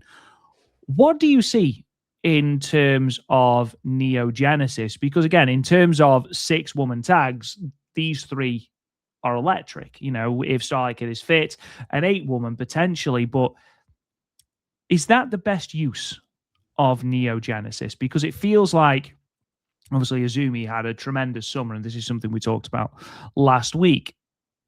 Coming runner-up in the 5-star Grand Prix, having that great red belt and New Japan Strong Women's Double Championship match with Saya Kamatani at Korakuen. But then, obviously, a really, really poor tournament for her and Miyu Amasaki in terms of a points total, and then isn't announced in the first round of matchups, or at least in terms of your high stakes matchups for Dream Queendom. Is that a surprise to you? I think because Azumi's one of the most over wrestlers on the roster. And as far as match quality goes, and I mentioned this last week, and I'm going to mention it again, with the exception of Saya Kamatani, there's no better, and in my opinion, there's no better wrestler on this roster, maybe even any roster, that's having a better in-ring year than Azumi. And it's like, if the best you have for her at Dream Queendom is a 6-person or an 8-person, you kind of like scratch your head. But at the same time, what if it's an 8-person return Starlight Kid, where it's Neo Genesis versus Shuri, Tomoka Inaba, Lady C, and Ami Sourei? Okay, I'm okay with that. Because if you remember last year, they had that 8-person tag match where it was Stars versus Neo Genesis to build towards Azumi and Mayu, into the shock of nobody. It was great. but I just think Azumi deserves a really big either singles or tag match here. Maybe they do Starbomb versus Amisori and Lady C as kind of like a special, maybe a number one contenders match or a special tag match. I don't know which way they go with it. I just really thought Azumi would be in like a bigger match. And again, maybe she will be. Maybe maybe it's Azumi versus Miko Wada because why not? Maybe it's who knows? Maybe it's Azumi versus Mina Shirakawa because why not? So it's like again, more than likely, Rob, we will find out. By the time this episode drops, we will find out what Azumi is doing on Dream Queendom. But it's going to be interesting because there's a lot of phenomenal wrestlers that don't have matches yet. Again, Azumi, May Sarah, Starlight Kid, if she's fit. Hanan, if she's fit, Tomoka Inaba. What's Shuri doing? Because obviously Shuri has the big championship match coming up in the Tokyo Dome on 1/4. So there's Micah. I mean, again, we're going to talk about Micah. Micah is somebody that they're really, really pushing. So maybe it's Mike and Xena versus O2 line. That's a possibility. So whatever role they'll put Azumi in Sumo Hall Buddy, she'll knock it out of the park because she's Azumi. Doesn't matter if it's a tag, a singles, 6-person, 8-person. I'm sure she'll knock it out of the park. But I think then we're going to build towards a really big 2026 in Azumi. I know if we decide to do our far out predictions for 2026 like we did last year, where we both said Mayu is definitely staying with Stardom, and then we were obviously dead wrong on that. I think one of my locks for 2026 is Azumi winning one of the two big belts, either the Wonder or the World, by this time next year. But as far as match goes, buddy, I thought this was great. I thought Lady C, as always, does a great job taking advantage of every single second she has in the ring. It's a 6-person tag that goes about 8 minutes. So where it lies heavy on is just Lady C kicking everybody in the face. Mm-hmm. We get little exchanges with Tomoka Inaba and Azumi, and little exchanges with Tomoka Inaba and May Sarah, reminiscent to their great matches that they had at last year's 5-star Grand Prix. And I like it how Miyu Amasaki just comes in and hits that pop-up DDT. Or excuse me, Miyu Amasaki comes in and she hits that big pop-up DDT to Lady C, because it's a great visual, because Lady C is so tall, and then Lady C just does a great job hoisting, then taking like the RVD spike on the head bump. Really excellent there. Neo Genesis does a great job of just using their teamwork, whether it's Azumi and May, or it's Azumi and Miyu, or whether it's May and Miyu, or it's the three of them. Really great double teams and and triple teams from Neo Genesis. Ultimately, they isolate one Kikyo Furusawa, and she gets kicked right in the face from one May Sarah to end this match. 3.5 stars for me, good sir. I think what the return of Micah and Xena has done is really shown, especially when you've still got Starlight Kid, you've still got Han, and you've still got Momo Watanabe with unknown return dates. It really does showcase the depth of this roster. Like, it's madness. No Bozilla yet, no Suri yet, no Mikey yet, no Azumi yet, no Meisera yet. These people all don't have matches on Dream Queendom. It's a wonderful problem for Stardom to have. And obviously, we did talk about the summer that Azumi had.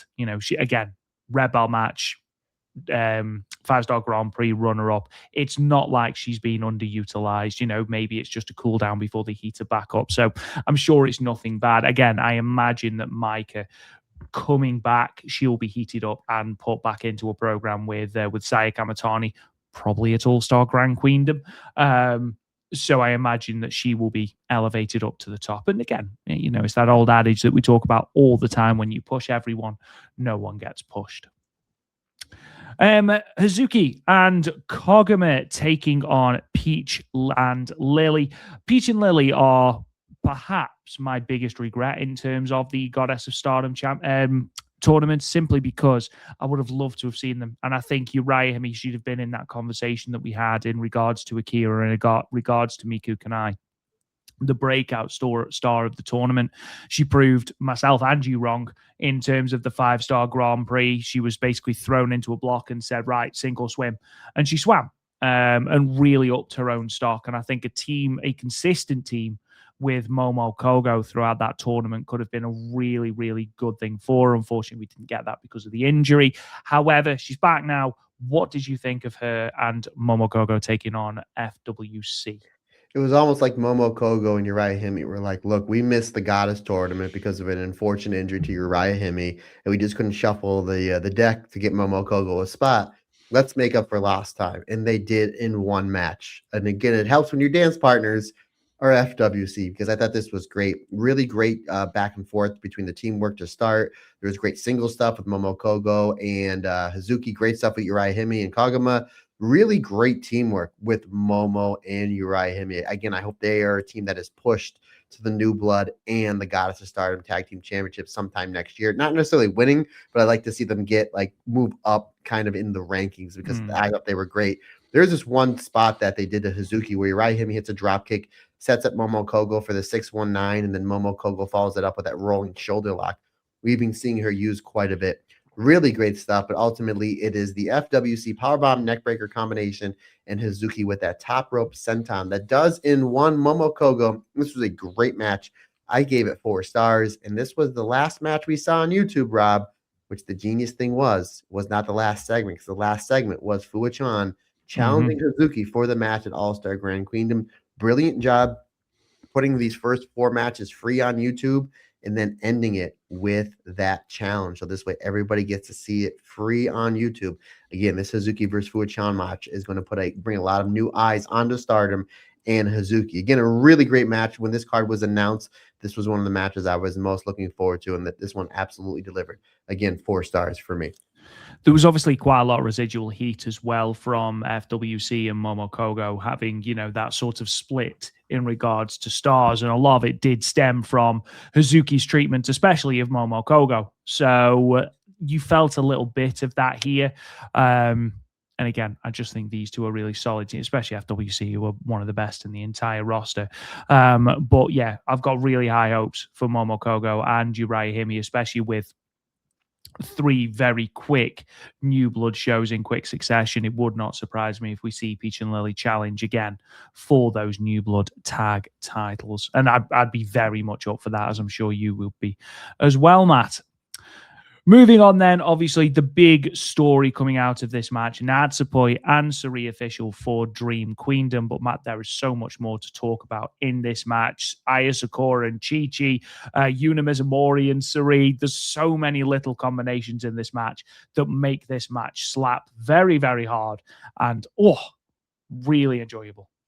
Yeah, the crowd was ready. I mean, once these 6 ladies came out, they were ready for this, and Natsupoi and Saori wanted to start, and Aya said, basically begs Natsupoi, let me start, and then it looked like Chi-Chi was just like, no, well, if Aya's starting, I want to start, because it really seems like they can go somewhere with that, whether they do it in Stardom, whether they do it at Pro Wrestling Evo, or whether they do it at Sendai Girls. That's the great thing we've noticed over the last year or so with Joshi, where there really is no doors anymore. You see these Stardom wrestlers wrestling everywhere, Marigold wrestlers popping up. We got Mirai wrestling in Tokyo Joshi Pro. Unbelievable. Oh, yeah. So they're definitely, I mean, obviously, Aya and Chi-Chi, we've seen them wrestle quite a bit, and it really seems like we're not done yet. And why? I always say you can never have too much of a good thing. So a really great way to start that. Not only that, but they made us wait for Natsupoi and Saori, because the crowd was like, oh, okay, yeah, we'll wait a little bit. And then we got some stuff with Yuna. She was fantastic. Miku Kanai, again, I can't sing the praises enough of one Miku Kanai. And then there's this one part where Saori comes in to do a double team with Miku Kanai, and she just hits poor Natsupoi off the mat, and the cameraman just catches, like, Natsupoi does a great job glancing at the crowd, and the cameraman catches it, and we're just like, oh, once Natsupoi gets in there, it's going to be all hell's going to break loose eventually. And again, they build towards it. They didn't make us wait too long, but they made us wait a little bit, where the anticipation was building up. Once they tag in, boy, howdy, these two go at it. Really, really great stuff. And then we add in, anytime Natsupoi was in trouble, here comes Yuna, because for some reason Yuna and Saori have heat, and Yuna makes sure every blow she hits on Saori is like the last thing she's going to do on this earth. She absolutely destroys Saori, which again builds Yuna up for that big matchup she has coming up in the same building at the end of the month. So Yuna does a great job getting herself over and selling tickets for that match with May Sarah. Just in this stuff, really good stuff there. We get some phenomenal Cosmic Angels triple teamwork onto Saori, and then we get some great Team Saori triple teamwork onto Natsupoi. So I really like that symmetry back and forth between the two. Saori hits a insane top rope double stomp onto Natsupoi that I think I even heard Azumi saying, take it easy, Saori, with that double stomp. And then when she pins Natsupoi, she pins her kind of in a cocky pin, and out of nowhere, you just see Yuna Mizumori come through like a bullet and breaks up the pin, not just by like touching them or shoulder blocking them. She hits a lariat, like the speeding low lariat onto Saori. That was like, yowzers. And at that point, the crowd is at an absolute another level here. Miku Kanai, she hits a top rope splash for a 2 count. We get the waterfalls with all 6 competitors. Excellent stuff there. We get then, again, great stuff with Sourei and Miku Kanai towards the end, hitting double teamwork onto Natsupoi and hitting that double stomp onto Natsupoi, where they both hit the 4 feet onto poor Natsupoi. Natsupoi's not that tall, Rob, so there's only so many places where these 4 feet can go, but poor Natsupoi, she got squished into this mat quite a bit, but then Natsupoi, she turns in the murder pixie. She hits 4 of those twisting kicks, the crown splitters onto Sourei. She hits the Pharaoh gift for a 2 count. Sourei comes back with this insane capture Uranagi. She goes for a second Uranagi onto Natsupoi. Natsupoi rolls through with the fairy magic.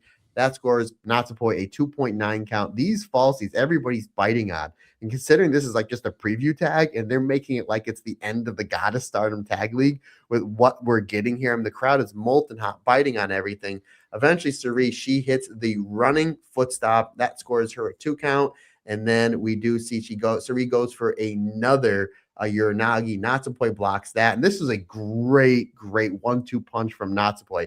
She hits the Fario ring, dropping Sourei on the back of her head. But instead of going for the cover, she just picks up Sourei and then hits the cross-arm German suplex known as the fairy strain for the 3 count.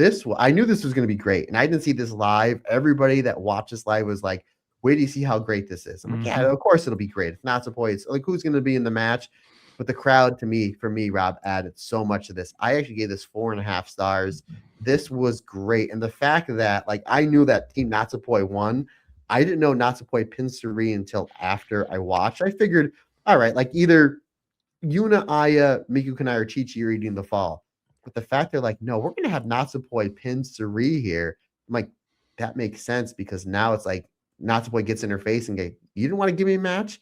I just kicked your ass in front of your stablemates in Korakuen Hall in a Stardom ring. Now I backed you into a corner.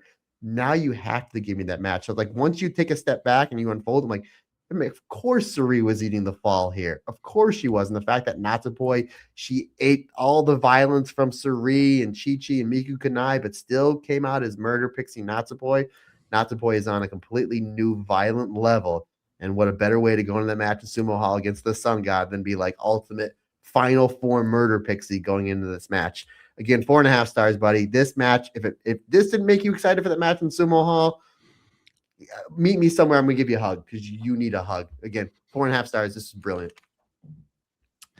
Something we didn't talk about in terms of someone that doesn't have anything to do at Dream Queendom, and this really does go to show the depth of the Stardom roster at the moment, is Suzu Suzuki, who again has had sort of rotten luck, something akin to Saki Kashima in terms of illness and injury, sort of stop-start runs.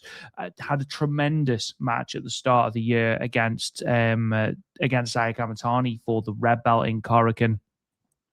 Yet at the moment seems a bit directionless. Now I can see Suzu being someone again who is heated up at the start of 2026, and I think had flashes here that showed exactly why she is such an exciting prospect. And it's worth pointing out as well, she's 23, I think. It's wild how many years she has got left in a wrestling ring. Yeah, you're absolutely right. But again, it just goes to show the depth of this roster. Obviously, the main part of this match, I guess I'll start towards the end and kind of peel back because it's a 10-minute. You have 10 minutes with 10 wrestlers, so it's kind of hit the spots. But they gave like 1.5 to 2 minutes to Hina versus Suzu, and they had a great match at this year's 5-star Grand Prix. But boy, howdy, what a great closing stretch. Obviously, the little interactions we had with Shuri and Suzu were great. Yeah. They had one of the greatest 5-star matches ever on night 1 of the 2023 5-star Grand Prix, and to my knowledge, have not had a singles match since. So really great stuff there. Again, the great Suzu and Hina were terrific. Rana and Hina, we did get to see some teamwork between the two of them, as well as Bozilla and Akira. So it's going to be interesting to see, again, more than likely, this press conference that we're getting tomorrow morning as we record, to see if Shuri or Suzu's factor into any plan. I wouldn't be hurt if we had a special singles match with Hina and Suzuki, because, again, their closing stretches were great. It was great seeing Azuki Aoki back in. Rina Yamashita was terrific here. Kyoto Katatsu was great. Everybody kind of played the hits, but, again, to me, towards the end, it just seemed like a really great singles match with Suzu and Hina. I had this match actually at 4 stars. I really enjoyed it, especially with that closing stretch with Hina and Suzu. And again, we talked about Suzu. Bozilla again epitomizes just how many people there are on this roster that, given the tap on the shoulder, they can just go. And I think that's the beauty of how Taro Okada has booked Stardom this year, is that literally, yes, okay, you've got someone like an Azumi who feels quite cooled down now after that tag league. You've got Suzu Suzuki who feels quite cooled down, but anyone can physically pin anyone on this roster. And again, all you've got to do is give them a tap on the shoulder, and you know for a fact that they will deliver an excellent matchup. And that's very, very exciting to me. And again, that's why we've ended up with something like Konami versus Saya Iida out of seeming like completely left field. If you'd have told me that was the match we were getting 2 months ago, I'd have laughed in your face. However, that's where we are, and I'm really excited for it. So credit where credit is due. Oh, dude, Micah's back. Dude, Micah's back. Oh, look. Oh, do you know what, though? We talk about, or at least I do, about how there is no one on this roster that matches Saya Kamatani in terms of aura, in terms of star power. And I think Stardom have missed Micah so much in terms of, I called you the yin to my yang just because it sounded cool at the start of the podcast, but it does feel like very much like Micah is the yin to Saya Kamatani's yang. And the reaction for Micah, the reaction to long black-haired Micah as well, let's not forget, the reaction to the gown, the reaction to her was all let down by the fact that they didn't play the old theme, Matt. I got it. Now, again, I didn't see this. I was actually kind of looking around for spoilers. I was like, I got no problem with it because it's not like it's this giant show that I need to wake up for or stay away from. But I saw that Micah had the old gear. First thing I did is I saved the picture. And I sent it to Andy Header, and his first response was, "Did she come out to the old music?" And I'm like, I don't know. He's on the same way.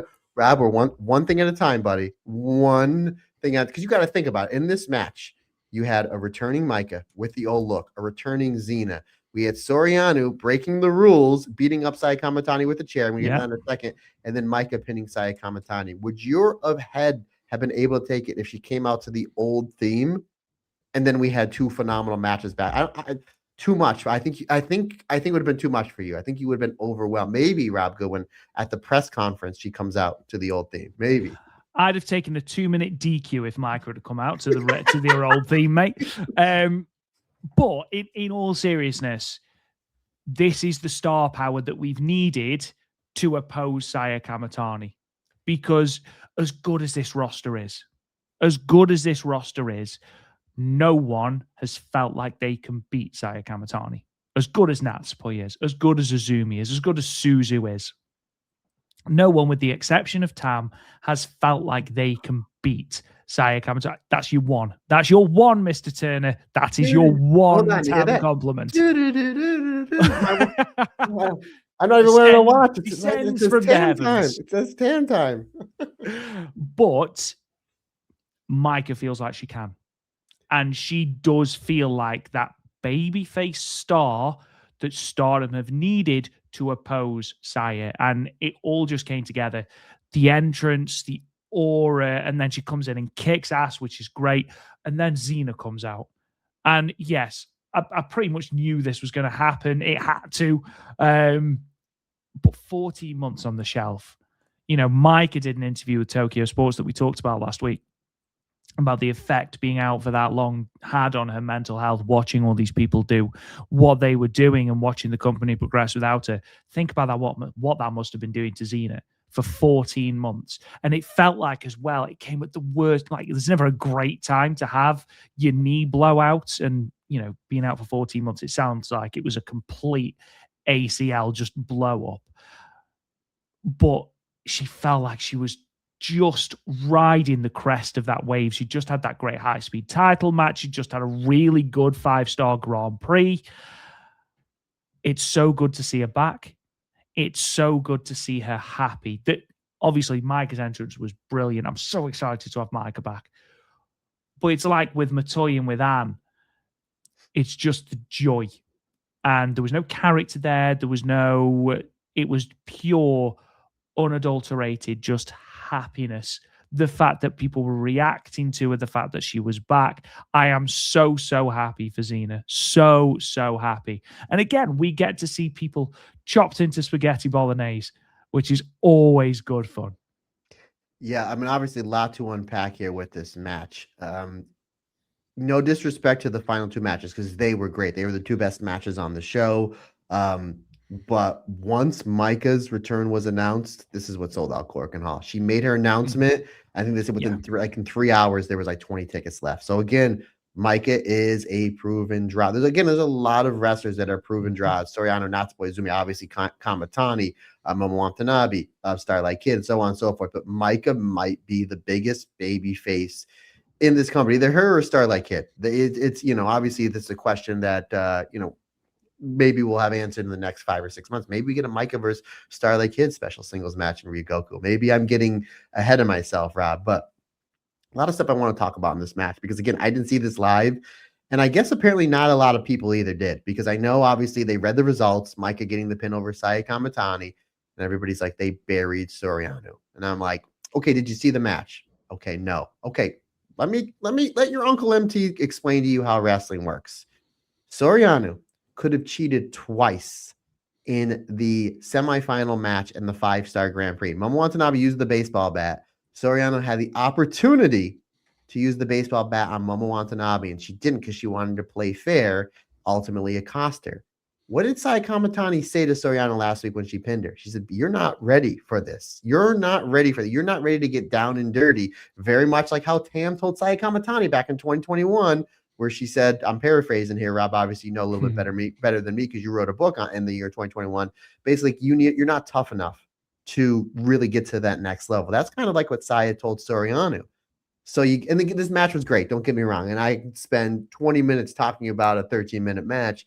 But for me, they did so much to heat up Soriano and Saya Kamatani here because Micah hits the Michinoku driver on Saya Kamatani.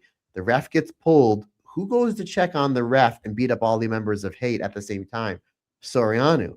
Kamatani comes in. She has a chair. Soriano takes the chair. And again, she wouldn't cheat against Momo Watanabe, but Kamatani basically dared her.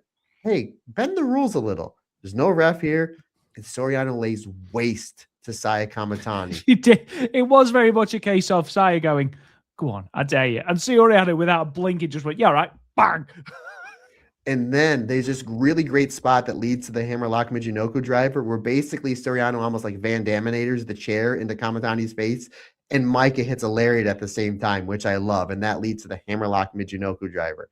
So again, I mentioned this on Talk Joshi last week. I mentioned this on the Stardom Cast the past few weeks.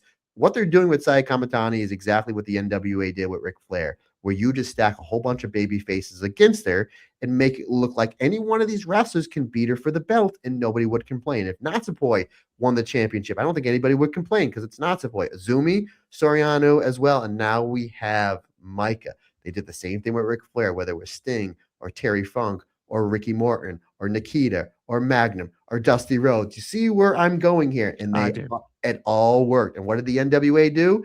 They drew a ton of money by having a heel champion have all these over baby faces chase them. And even though Flair would come out of the main match as champion, everybody was elevated. That's exactly what they're doing here. Now, what else they're doing too is they're basically booking, in my opinion, the way I'm seeing it, they're booking Hate like the NWO in 96 when the NWO was at its peak. Literally to the point where it's just like, we don't care if you're heel, babyface, or tweener. If you're not with us, you're against us. To quote the late great Scott Hall. If you're not with it, Hate doesn't care. If you're not a member of Hate, you're their enemy. So now, very much like the NWO versus WCW 96, you had the heel factions and all the other factions join each other to try to take down the NWO. You remember, Rob, the Four Horsemen basically had a deal with the Dungeon of Doom. They worked together to try to take down the NWO. That's what we're seeing here. You have Micah, the leader of EXV, and Soriano, maybe the leader of Cosmic Angels. I guess we still don't have clarification. They combine forces to take down the World of Stardom champion from Hate. I'm absolutely loving this. The sequences of Micah and Saya were great. sequences with Soriano and Saya Kamatani, I'm like, oh boy, this is again very much like Sourei and Natsuboy. If this is what we're getting at Dream Queendom, we're in for another match of the year candidate. Yes, Micah gets the win. This was genius. We've been waiting for Micah to come back. Stardom knew, like, we were selling out Korakuen Hall. No red belt match, no white belt match, no retirement match. We're selling out Korakuen Hall because we have a lot of really good stuff because of Micah's return. So it's like, obviously, you're going to put Micah over, but they put her over Kamatani. Is that match for All-Star Grand Queendom, Rob? Is it for a big Korakuen show? Is it for Osaka at Supreme Fight? I think that's the way they're going to go. But they made Soriano even more vicious. The fact that she used the chair to defeat Kamatani and then got in Kamatani's face afterwards. I know some people are like, man, they're bearing Soriano here because Micah got the win and they're not doing anything to build up Soriano. Take a step back. They're doing so much to build up Soriano in this match where she's going to be more violent and more vicious going into Sumo Hall. And guess what, Rob? We still have 3 weeks to build. We still have a whole host of shows to build. I'm loving this, what I'm seeing with Soriano and Saya Kamatani. Again, Xena, I know I'm overlooking things. She was great in her return. Sayaka Kurora was terrific. BMI 2000 is always great. It's always great seeing Azusa Inaba, but there's so much story here. 4 stars for me. Really great stuff. They were able to pack a lot of stuff in a 13-minute match, not only wrestling, but storyline-wise as well. Yeah, and it's worth pointing out as well that we've talked about Micah versus Saya potentially being the pathway that we go for All-Star Grand Queendom should Saya get past Soriano. Obviously, we've also got the Eddie and Arena show in February for Supreme Fight, which I'm sure Stardom will want to do an incredible number in as well. So they might well do that there. Some really good pathways to go. And yeah, this was great, setting up so many things and again heating up so many different possible pathways. Sorry, I mean, you also set up, because it's already set up, but you also gave us a little bit of Sayaka Kurora against BMI 2000 as well. There was so much levels to this where it's like, we got to pack all this in 13 and a half minutes. Damn, how they did a pretty good job, Rob. They did a pretty good job. That is worth reminding everyone. This match is only 13 and a half minutes. It's great. This entire show, top to bottom, was really, really entertaining. But again, everything from literally everything that wasn't on YouTube is worth going out of your way to go and see. After you've seen Peach Lily was great too. Yeah, absolutely. But I'm even talking like if you're rushed for time, like literally everything, aside from again the YouTube stuff, I would go out of your way, make time to go and see. Semi-main event, Artist of Stardom Championships. Again, this was tremendous, really good. Again, that closing sequence was fantastic, but those evil people at Stardom, they gave us a taste of what it could be like. They made us believe that Rian was going to be an Artist of Stardom champion, and then they ripped it away, Matt Turner. This was the one match when I got towards the end, because I knew what the finish was, that if I watched this live, the way it was being built, the way that I understand tag team wrestling, and the way the psychology that I've seen the artist matches go the last few years, I was like, oh my God, Rian's going to pin Rena. Like that, and the crowd wanted it so bad, Rob. They wanted it so bad. You're absolutely right. And then they took it away. I like how EXV, and I think it's because of the pep talk Micah gave last week, where it's like the bell rings and it's EXV on the jump on hate. So it's just like, no, we're gonna out hate here. Thoroughly enjoyed that. Eventually, though, once the match goes back in the ring, we have Konami just putting the boots to poor Waka. Poor Waka. New gear, new hair from Waka. I thought she looked like $1 million. Waka, another championship match in a jam-packed Korakuen Hall. Again, Rob, considering the fact that after Waka had that losing streak story, and then she beats Nanai at New Blood, and then has a really good run in the Cinderella tournament, she's been kind of stagnant for the last 2 years, but really the last few months, they're really doing something interesting with Waka, challenging for the high-speed championship, winning or losing matches in less than a minute, but yet still being really entertaining. And she was fantastic here. She takes the heat, builds the sympathy. Eventually where the hot tag's going to go. It goes to one Hanako, and she just mows down Konami, Fuki in death, and Rena. Really great stuff. And then EXV gets to what they've been doing the last few months, that great triple team work where it's Hanako like slamming Waka, or it's Rian doing the double foot stomp when she does the leapfrog over Hanako's back. I really enjoyed that. Excellent stuff there. And then we get almost like a mini match with Konami and Rena versus Reckless Fantasy. Again, 2 teams in the tag league.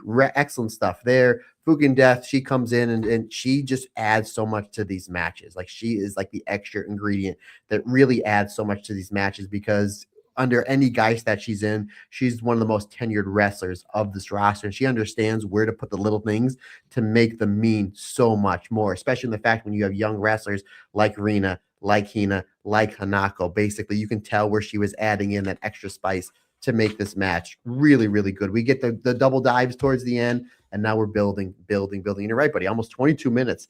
This match had a long time to tell their story, which again, they took a gamble on these last two matches going over 40 minutes, and there's not Azumi's not in these matches. It's not Saya Kamatani in these matches. It's not Momo Watanabe in these matches. Again, over 40 minutes for these two matches to go. They gave them time to tell their story. Great closing sequence. Hina hitting Rian hitting Rina with the top rope ace crusher. That was really fantastic. There's these great near falls back and forth with Rina and Rian, where the crowd is so molten hot, not only for an EXV win here, but they wanted Rian to be the one to get the pin, and the way they built it. And there's this one spot where Rina goes for the pink devil onto Rian. Rian escapes. She hits that roll up into the jackknife for a 2.9 count. And then when Rina pops up, this is a great bump and feed from Rina. She feeds right in to a regular RKO, Rian knockout, not Randy or knockout, by the way, buddy. That was a great near falsy. Eventually, though, we have the hate numbers are just a little bit too much. We get the Doomsday Bulldog, and then Rina hits the Pink Devil, and then locking in Rian into the Hydrangea, which they did a great job building up, forcing the tap out. 4.5 stars for me. Just a phenomenal match. This was terrific. This trio of Konami, Rina, and Fukin Death are terrific. I think the one thing Stardom needs to do is they need to take a step back, and I think they maybe on a Korakuen Hall show sometime next year crown Hanako, Rian, and Waka the Artist of Stardom champions, because that crowd was so ready for it, and then it got ripped away, Rob. Really great stuff, and ultimately that just puts more heat on the hate and more babyface sympathy onto these members of EXP, which is ultimately what you want as you're building towards next year. And then finally, your main event. We've already talked a little bit about this. Saya Iida versus Ami Sourei. Is this Ami Sourei's best singles match ever? Yep. I agree with you. I thought this was absolutely just fantastic. I knew that they had more when they met up in this year's 5-star Grand Prix. That was a good match. I thought they had more. And obviously, you're hamstrung a little bit by the time limit and so on. However, here, with all the shackles off, with a big prize as well for the winner, they threw absolutely everything at each other. This is the breakout moment I've wanted for Saya Iida for so long. You can listen back to the episodes in 2020 where I'm talking about how much I want Saya Iida to do great things, and my excitement when she became Future Stardom champion. This is the moment that I have been waiting for her, and I am so happy because, again, man, you talk about obviously the difference between deserved and earned. She has earned this. She really has, but do not discount Ami Sourei. She was fantastic in this match. Excuse me. Sorry. Hold on. Bless you. Goodness. I'm excited. I'm coughing. I'm excited. Even though Ami Sourei ate a loss here, she actually comes out of this as a bigger star. Because I think they look at her and like, okay, we can peg her and put her in a big match in Korakuen Hall or any of these pay-per-views, and she's going to deliver. Because the crowd, again, they were really into Ami Sourei, but towards the end, they were all about Saya Iida. Yeah, to answer your question, this is Ami Sorei's best singles match. This is Saya Iida's best singles match too, with the exception of some of those Wingori tag matches, because especially this year, they had some must-see tag matches. So I think this is the best singles match and best performance of both their careers. There's a couple Wingori matches I would put above this, especially conversion against SaoriPoi. But again, Stardom took a gamble, putting this on last with Micah's return, with setting up Soriano versus, or more stuff with Soriano and Saya Kamatani, with that Team Natsupoi versus Team Saori match, with the great match we just saw before this. That's like, and we're going to give it 20 minutes. Let's see if they can sink or swim. And they swam, buddy. They swam. This, Rob, to me, I was halfway through this match. This reminded me a little bit of Sasaki versus Kobashi at that Noah show in the Tokyo Dome, with just the danger, with all the, not just the chops. Like, obviously, the chops were a big part, and we knew we were going to see that. but obviously that disgusting apron suplex. But the lariats, the brain busters, some of these bumps they were taking, the firing up, the going back and forth. You didn't know which way it was going to go. Just really great stuff between the two. And I should have known that Saya Iida was going to win because she had like a new hairdo.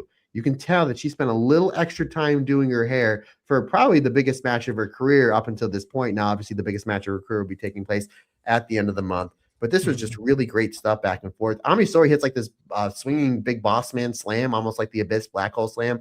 I've never seen her use before, and she should use it for every match because it got a massive reaction. Saya Iida is able to escape a lot of Ami Sourei's offense, gets the Iidabashi for a new 2 count. Really great stuff back and forth. Ami Sourei with this crazy superplex that, and then a huge lariat that scores her a near fall. We see Iida hitting a brain buster and then a huge lariat. And then I love it how she hits the brain buster and then the lariat. Ami Sourei kicks out and then they wait because you can just hear the crowd. Iida building. Those, again, this was like a 50-50 match up until like those last few minutes where the crowd was so hot for Saya Iida. Saya Iida not only winning with the brain buster, but this was like Jushin Liger 96 version sheer drop, like Kawada style sheer drop brain buster. We've seen Saya pull that brain buster out in the big matches. That needs to be her nuclear finish. That needs to be her big finish because she hits it so good. And even though she's a smaller competitor, you buy it because of the way she builds her offense up with the chops and lariats. And she's so darn strong that you can buy it, that she can beat anybody in this roster with that beautiful vertical drop brainbuster. This was absolutely fantastic, Rob. You add in how great this show was. The fact that I'm like, how are these two going to be able to outdo everything that we saw? Sold out Korakuen Hall show. They gave them the opportunity. The crowd was molten hot. I think you add all that together, plus this great match, the performance of a lifetime with Ami Sourei, performance of a lifetime with Saya Iida. We have, in my opinion, 2 new main eventers in stuff. Not just wrestlers that flirt with the main event scene, not just the wrestlers that, when we team up Saya Iida with Han and they can main event shows. We have 2 new main eventers, permanent main eventers in Stardom, in my opinion. You add all that together, Rob, call me crazy, 5 stars. I thought I had to say 5 stars. I gave this the full 5 stars. It was right there. It was like 4 3/4. 5 at 5, and I'm kind of going back and forth, and I'm like, you know what? You just add all this in, the fact that Stardom gave them the ball, and the fact that you're right. You only have 15 minutes in the 5-star Grand Prix, almost 21 minutes. And sometimes when you have those matches that go a little bit too long, you can lose the interest, or they don't understand how to build that story because they've never gone that deep. These two hit an absolute home run, and kudos to these 2 wrestlers. Again, even Ami Sourei eating an L here, she comes out a bigger star. You add all that together. I gotta give the effort and everything they did, and the danger and the violence and the emotional roller coaster. They took 1,500 people on, literally to the point where it's just like they were chanting for Iida at the end. But I don't think anybody would be disappointed if Ami Sourei came out the victor. All that together, buddy, I got to give him 5 stars. Absolutely incredible match. Really, really, really great way to end this Korakuen Hall show and to set up that Dream Queendom match as well. Just like I said, an absolutely fantastic card from top to bottom. Really, really, really loud Korakuen Hall crowd. Like, this was a really, really good Korakuen Hall crowd. We heard it in the Artist of Stardom Championship match. We heard it in this main event. Well, like you say, the support behind especially Saya Iida was deafening at times. So it's been great to have this show there.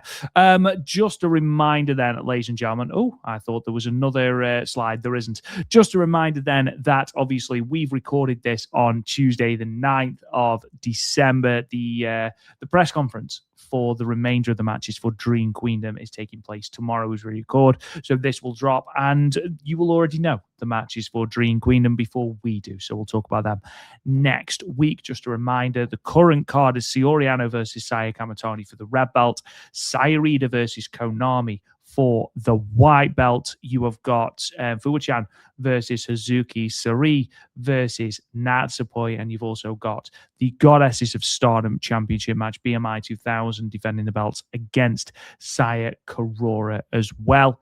Stardom will be in Fuji on the 13th of December and in Toyama on the 14th. No cards for that have been confirmed as of yet, and we'll be talking about those two shows next week. But Matt, as you can see by the graphic on the screen, it's time, my friend. It is time for a little bit of Io and Kairi watch.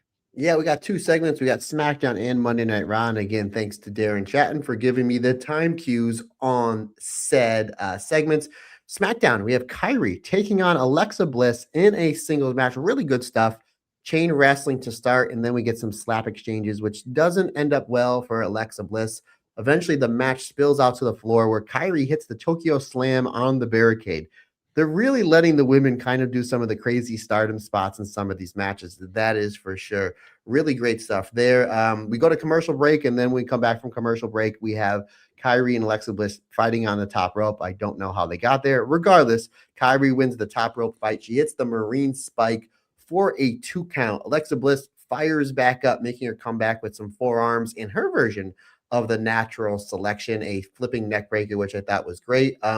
Alexa tries for Sister Abigail onto one Kairi, but then Asuka comes up, distracts one Alexa Bliss. This prompts Charlotte Flair to come over and beat up one Asuka on the floor. As we were building up to more great tag wrestling in this fantastic women's tag division. Because Alexa Bliss was distracted, when she turns around, guess what happens, Rob? She gets the cutlass right in the face. She got high-fived right in the face. This prompts Kairi to go to the top rope for the insane elbow, but Kairi's just taking way too long.